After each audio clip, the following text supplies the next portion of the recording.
After escaping the base, the troll disappeared into the forest. Nora and the others were still shaken as they watched it leave. They had angered the troll and didn't know what it would do next. Nora and the others immediately contacted the military to discuss a solution. Mary thought the troll was valuable for research. If they could control it for study, it might lead to a major breakthrough. Nora, however, disagreed, believing the troll's immense power was uncontrollable and could even backfire. Seeing the two arguing, and considering the safety of the people, the higher-ups ultimately decided.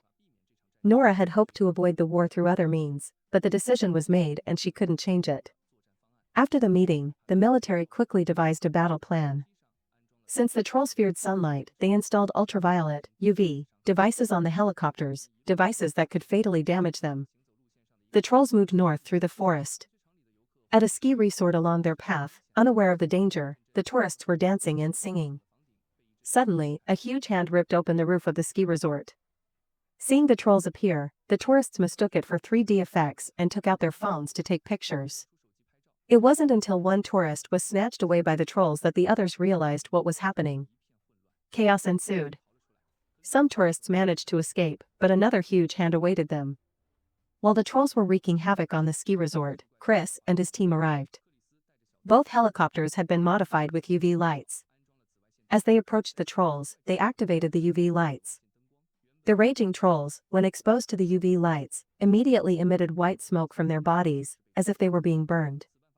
Seeing that this method was effective and had even damaged the trolls, the two helicopters pursued them. Nora, however, felt uneasy and advised them not to get too close.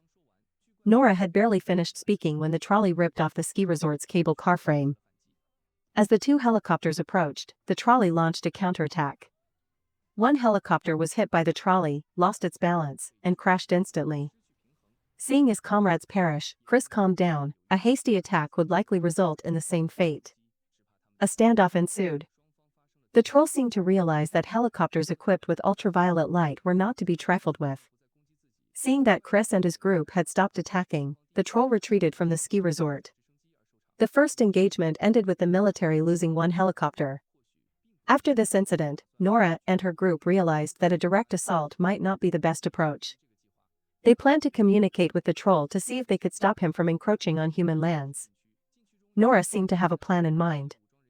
With Chris's help, the group arrived at a military-restricted area. Inside was a huge cave. Armed personnel had searched the area years ago but found nothing. This place was once a hunting ground, in short, the area where the king hunted the troll. The king lured the troll king here using his son, hoping to eliminate him. Christian symbols were clearly carved on the wooden stakes. Later, news spread that the troll king hadn't died, he had escaped. The remains of his kidnapped child were never found, perhaps he was still alive. After finishing the drawing, Nora took out a piece of stone that had fallen from the troll and gently tapped it on the ground. The sound echoed through the cave. Just then, a boulder on the opposite cliff moved. "Don't close your eyes." The others were shocked, never expecting a giant to be hidden here.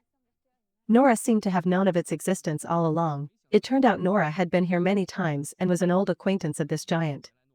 Indeed, it was the surviving giant prince. Nora tried to communicate with it, hoping it could help them. This giant meant no harm to humans. With everyone's sincere pleas, the giant prince finally agreed to help persuade the other giant.